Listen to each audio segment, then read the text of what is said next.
Hi guys, welcome to Baking and Books. My name is Lexi and I'm an amateur baker who loves to read. So each week I post videos of myself attempting to bake something new while also talking about a book that I have recently read or just really love. Today, in the spirit of Thanksgiving coming soon, I'm going to be doing a pecan pie. I'm also going to be talking about the second book in the Throne of Glass series, Crown of Midnight. I'm excited to get into this with you, although, a warning, it could be a little rough because it's actually been a while since I've read this book and I kind of had to rethink through some things, but it should be okay. And you guys know I'm always a little bit of a hot mess. That's why you tune in. So, let's go ahead and get started. You will all remember my fiance Josh, who was with us during our Throne of Glass book. So we both have been reading this series. We're both waiting to read the last one. Well, I'm in the middle of reading the last one, and yeah. I have been since 2020. Yeah, we've been on this series for a long time, but we are on the last book. It's going well. And it's going great. So I thought it had been a while, so I asked Josh if he would come back and help me do some baking and talk about Crown of Midnight. Okay, so let's get started and do a synopsis. Also, I should say that if you haven't read this book or you haven't read Throne of Glass, you probably want to do that first because the synopsis of this book has spoilers from Throne of Glass. So, synopsis. Yep. Selena won the tournament. At the end of the first book, she wins the King's tournament to become his champion and new assassin for all of Adderley. Yes. And we're off to a great start with these pecans. Looks like it. Need 2.5 cups of these pecans, like chopped up a little more. So now she's the King's champion. Yep, she's the King's champion. However, she's being sent on missions for the King to go and assassinate his enemies. Yes. But, you know, Selena's smart, and she's like, and obviously the King's a dick. bad. So anyone that he tells me to go assassinate is obviously a good person, and we don't want them dead. So instead of actually killing them, she's been helping them fake their deaths and flee the country to a different area, either getting out to Terrassen or going overseas somewhere. Genius. And so, of course, like, she gets sort of deeper into her past, because, like, when we first met her, she'd been in the mines for a year. So now we're kind of getting into a little bit more of her past and her capabilities. The problem with the synopsis is that, like, there's so much that I don't know how to make a full synopsis without, like, spoiling everything. You know what I mean? True. But I guess what ends up happening is that she's asked to go and hunt down a rebel leader because there's a rebel group that's attempting to overthrow the king. Because the king sucks. Because he is not a nice person, that's for sure. No. And, you know, a lot of the book is trying to figure out who's in charge of the rebel group. She's given a contract for the rebel leader's name or someone that the king believes is leading a revolution against him. And so she goes after him, and it's a lot of just trying to figure out who the rebel group is, what's going on, and then, you know, there's some extra twists and turns along the way. Yeah. Well, and she also, of course, is going to continue, I guess, expanding on the relationships that were started in the first book. Cal and Nehemia and Dorian, mostly. So she kind of left things, I think, in a weird spot between her and Dorian at the end of the first one. Because they were like, hey, we love each other, kind of, but then they didn't. And then at the very end, she, like, walks away in the end of the first book, hand in hand with Cal, and so you're kind of led to believe at this point, I guess it's her turn, because there were some, like, feelings between her and Cal in the first book, yeah, feelings between her and Dorian in the first book, and now it's like, you know, it's just a hot mess. It's just homie hopping. So now there's, like, more of that in this book, because, of course, romance. So I guess that's pretty much it. So if you haven't read this book and you don't want things spoiled for you, then go ahead and skip forward until it says no more spoilers, and you can see how our pie turns out without having things ruined for you. If you've already read this book or you just don't care, then stay with us because we do have some things to talk about. Okay. Obviously, I kind of honestly want to circle back just really quick to the fact that she's, like, helping these people fake their deaths. Just because, like, I just think it is such a clever thing to do and at such high risk, you know? like, the king could very easily just find out. Yeah, he could easily, I mean, obviously he's the king and we know he has spies and ears everywhere. Right. So... And how do you know who to trust? Yeah, so if one person that she's like, oh, we killed that guy, like, he's dead, don't worry about him anymore, and then he gets wind that that person's alive, I mean, she's screwed. Right. Cal is screwed. Like, pretty much everyone that she's close to that could possibly know about this, they're all dead. Yeah. So, Because the king is a dick. Yeah, yeah. Well, I just want to make it very clear how I feel about the king. Definitely not a nice guy. No. For sure. He's got some issues. No. But I think you brought up a good point a minute ago, if you want to talk about, like, really getting to see Selena's true form, kind of. Yes, so now that we're not worried about spoilers, so she's given the name of the rebel leader, and his name is Archer Finn. Right. Archer Finn. And when she goes, like, Archer and his group are kind of like, let's, kidnap Cole, because that's a good idea. Right. And they're trying to, like, get Selena's attention when they're doing that, because his group is basically, we're going to overthrow the king, and the reason we're going to do so, and how we're going to do it, is because we're looking for the lost princess of Terrasson, whose name is Aelin Galathinius. Right, so, because they think that do they already think she's, like, magical and, like, they special? Think she's still alive. And they think she's still alive, but, like, legend says that she was murdered with her family the night that they died, like, however many years ago. But this is, like, a group that essentially believes that she's back, which, like, I don't know, for me is kind of unique. I mean, I feel like a lot of stories don't do a whole lot of, like, I'm gonna buckle down and really, really feel like this princess is still alive, So, like, I'll give it to the author. Like, I think that's a unique way of doing things. Yeah. So they're trying to find her, and that's their plan. Is like, we're gonna have Lost Princess. That's gonna give us all sorts of claim, and since traditionally the royal families of Terrasson had some sort of magical powers that don't work anymore. Well, no one's works anymore. Nobody's works anymore. But, like, there was a land of magic, but nobody's works anymore, and we don't know why. Anyway, this group kidnaps Cole and Cole, Cal. Cole, Cal. I don't know. Cal, Kale, Chol. Chol. Whatever we want to call him at this point. So they kidnap him and get Selena's attention. And she goes and rescues him, and they kind of unveil this whole deal to her. Like, what's going on, what they're looking for, what the plan is. And it ends up being revealed during this plan that they kidnapped him as well because they thought he was going to be the one that was interrogating Nehemia. Right.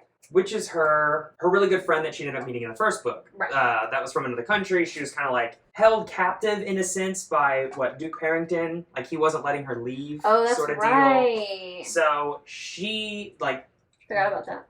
They think that she has something to do with the rebel movement, and so Archer Finn's group kidnaps Cole because they think he's going to be the one to interrogate her. Well, it turns out that they were wrong, and the king's the one that's interrogating her, and they end up rushing back to the castle and find that she's been, like, brutally murdered in her bedroom, which is pretty wild.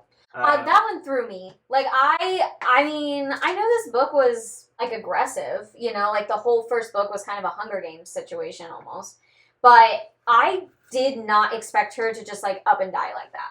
Yeah, it was really, it definitely caught us off guard, for sure, because you're like, oh, she's just this, like, young little princess, nothing's gonna happen to her. Like, she's probably, as far as, like, when you think in your brain, safe characters, right. She's probably a safe-ish character, and it turns out that was not an accurate thing to think. Yeah, and then they were like, psych! Definitely got brutally murdered. And honestly, I do not blame Selena for the way that she reacts. Like, she reacts really violently to Cole especially, but really everybody in the room. Yeah, and I don't really blame her. She straight up tries to kill Cole because she thought that Archer says that Cole knew about the interrogation. Right. And so she thinks that it's partially or, like, very predominantly his fault because he could have told her about it so that she could have been on guard or done something or protected her, given her some sort of protection. And so she basically almost kills him in this fight that breaks out after they find her dead, like in the room with her, mutilated with her or body whatever, dead there. body, and like blood all over the place. I understand why she's upset. Obviously, I just said that, but at the same time, I almost am just like, because her and Cal have been forming this relationship and like essentially dating. And yet she doesn't even take the time to just ask him about it. Like, she just automatically tries to murder the shit out of him. And I just feel like, I don't know. It's a very immature response. But I guess, like, I'm not trying to judge people for how they react to their friends' murders. I'm just saying, like, she could have thought it through a little bit more. Yeah. So the point I was building to with all of that kind of backstory and plot development was, at that point, you get to see Selena in a way that you didn't get to see her before. So it's like, she's the world's greatest assassin at the age of 18. Right. Like, super skilled, the brutality that comes with being an assassin, just everything like that. And you don't really see it in the first book because she's like, kind of starved and like emaciated from being in the salt mines for a year. And then she's like constantly training up to try and get back to that level. And that final fight between Cain, he has his whole like supernatural thing going on that kind of like overpowers her. So you don't really see her shine and get that kind of like brutality and skillfulness. We don't really see. Yeah, you don't really see what made her the assassin. But then this book comes along, so she thinks that Nehemiah's assassin or brutal murderer was the character from the first book that she had to fight, but I think before her battle with Cain. Yeah, I feel like it was like semifinals. Yeah, a guy named Grave, who was like, he was like disgusting, kind of like a pig of a person, and like really, really like brutal and ruthless for really no reason. Yeah. So she thinks it's him, and she tracks him down and just like slaughters him. Yeah, like it is brutal. Like she just guts him, straight up guts him. So she guts Grave, just like it was kind of like a glimpse of like, oh yeah, she used to be this like really, really ruthless and powerful assassin. Right. Now we are actually seeing that. So exactly. And honestly, we might be seeing a little too much of that. Like an aggressive part. Yeah, this might have transcended some of what we've previously seen. I guess to throw in, unless you've read Assassin's Blade, right, and read that first instead of waiting a couple books to read that, then you already know a little bit. Yeah. But we'll get to that book at a different time. 6 months from now. Yeah, probably. But it is interesting though, because I mean, for me, it kind of made it a little bit more difficult about how I felt about her. Because, like, I mean, I am rooting for her, but at the same time, like, it feels weird to be rooting for somebody who can be such a brutal killer. Oh, I had no issue with that. I was like, yeah, get yours, honey. I guess like watching Dexter, True. Like, sometimes you're like, yeah, and then sometimes you stop and think, and you're like, should I really be rooting for this? Yep, so it's an interesting glimpse into that. That is very true. But then we keep going and find out that Grave wasn't the killer, which now you're like even more conflicted because you're like, ooh, I didn't like that guy. Right. He was kind of a jerk and kind of a disgusting, horrible human. But he was innocent. Yeah. Well, and to backtrack even more, on the night that Nehemiah died, we get a glimpse into Dorian's magic. Mm-hmm. Which was kind of like a, oh shit moment. Because, I mean, the king... he's the only person that we know of in the entire realm that now has use of magic. Right, and his father is the one that was like, no magic, absolutely zero magic allowed. So for him to have magic is like a whole new interesting plot point to dive into. I did not see that coming. That was an A+ decision. And his magic literally saved Cole's life. Yeah, that's true. If he didn't, he was basically like put his hand out and was like, no! And when he did that, Selena just froze in place. And he just stopped her from moving and basically kept her from like stabbing him in the face or something like that. Right. So his magic actually saved Cole's life, which was pretty cool, honestly. It was kind of epic. It was pretty epic. But yeah, you end up finding out Grave isn't the killer. And because of all of, the Cole starts to think that Selena is kind of like a danger to herself and others because of how like violent and erratic she had started being. Well, she did almost kill him. Yeah. So he ends up locking her in the dungeon for a while. But he doesn't leave her down there for long and ends up letting her out. Yeah. But then Selena goes and there's like I guess they're throwing a party, I think, for Dorian's brother or something like that. Oh, that's right. His little, like, brat of a brother is coming back from school Gavin? or whatever. Is his name Gavin? Something like that. I think no, Gavin's their cousin? Because they have the cousin that's also like a lady killer kind of type, but I don't know. Oh, that's right. I don't know. I forgot what book he shows up in. But, quick pause, our pie is ready to go in the oven. Yeah, I don't remember, but I do think it's a party for the brother that's coming back from school, because the brother's a brat, but the mom like adores him because he's the baby. Yeah. Classic. So at this party, I guess there's like a witch that has this like caravan or like wagon that she pulls up. Wasn't she like a fortune teller? Like, yeah, the very like classic fortune teller, but she's really witch. Creepy. But she has that kind of like the weird like fingernails and like the teeth, right? Like, no, I mean, but it said in the synopsis when we were reading it. Oh, that's so true. It's like, it did. If you read that. It's true. It did. We had to read a synopsis because it's been a while. Yeah, so I guess, we knew she was a witch. Yeah. But she was like super creepy. And so she finds out about the weird keys, the word keys. Yeah, she gets her fortune told, and they finds out about there's like whatever the word marks are on the clock tower, or like that little area out there. Which came up when she was battling, what's his face? Cain, in the first book. So it ends up being a riddle, and she thinks that Nehemia was looking into the riddle as well. She learns about word marks, a little bit more about the word marks, and then she learns about the riddle is talking about something called word keys. And if you assemble all three keys and are able to find them, you can open the word gate. And it's foretold that if you were able to open up the word gate, then you would have like so much immense power that you would have total control over the world. Right. Well, and I think that becomes like the new obsession, because she could easily take down the king. Yep. Because the king holds so much power. I don't know. For me, like, these books they do a lot.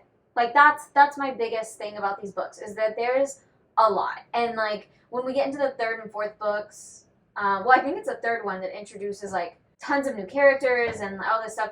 It just does a lot, and I feel like it doesn't always do it smoothly. And this is one of those situations where like we're pretty far into the book. We've got her and Cal's relationship, which is now ruined because Nehemia was murdered, and she's already fighting against the king and this archer guy and all of that. And now on top of that, we've got all these like magic markings and these keys and these gates that we have to find.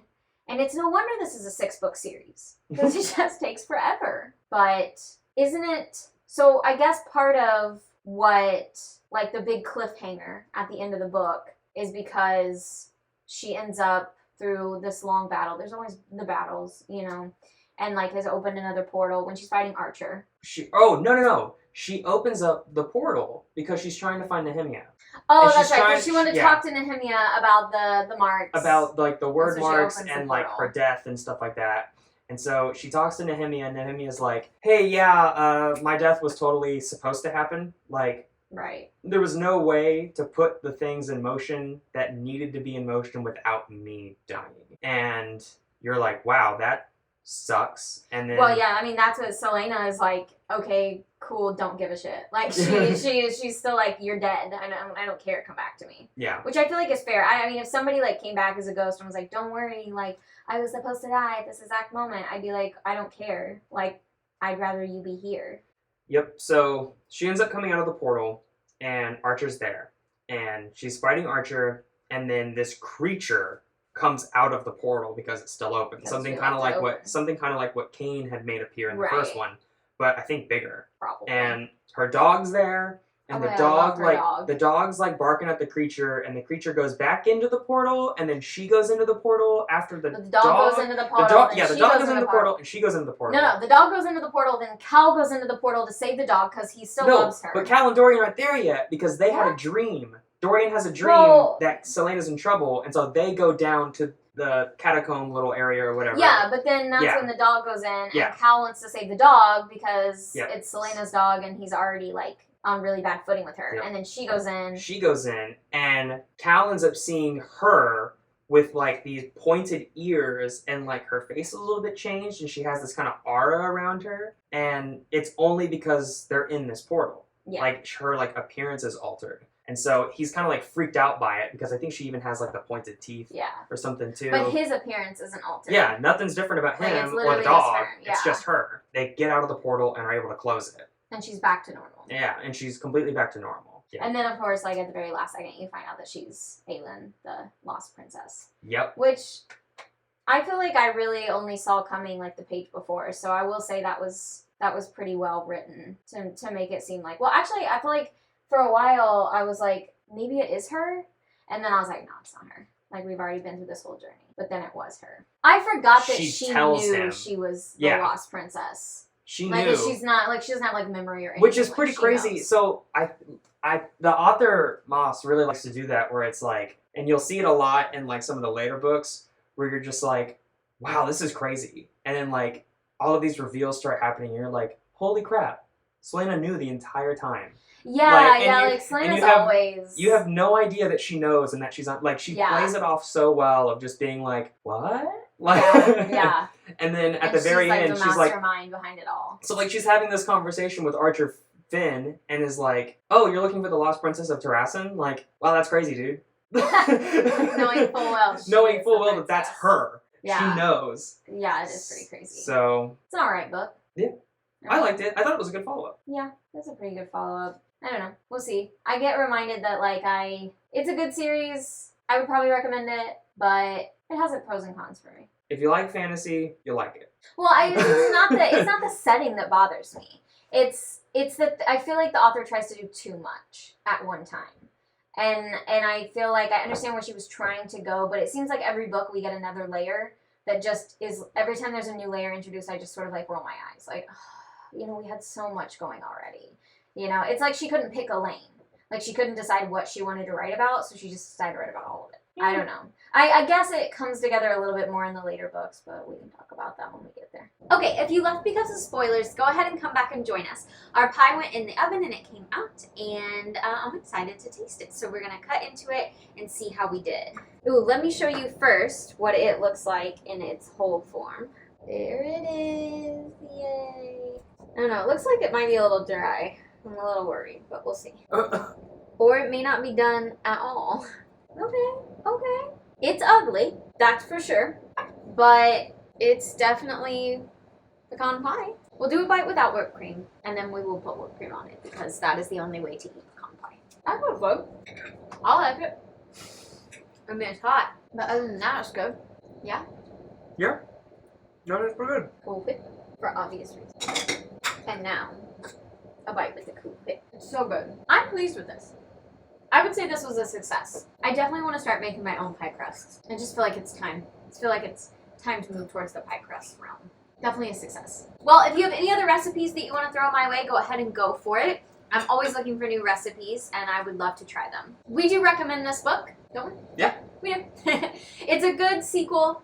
And I mean, if you're already into the books, then you might as well keep reading them. I would say this is a good enough series to go ahead and read all of the books, so you might as well, and this is your logical next step. It's got some good twists and turns, some good character stuff in there, so we highly recommend it. If you had fun today, please like and subscribe. I'm here for you every week, and it's always a little bit of fun and a little bit of a hot mess. Josh is not always here for you. This is a special treat, so take this in while you can have it. You can follow me on Instagram to keep up with my reading journey, and you can follow me on all social media if you want. Thank you so much for those of you that watch every week. I see you, and I appreciate you so, so much, and I will see you guys next time.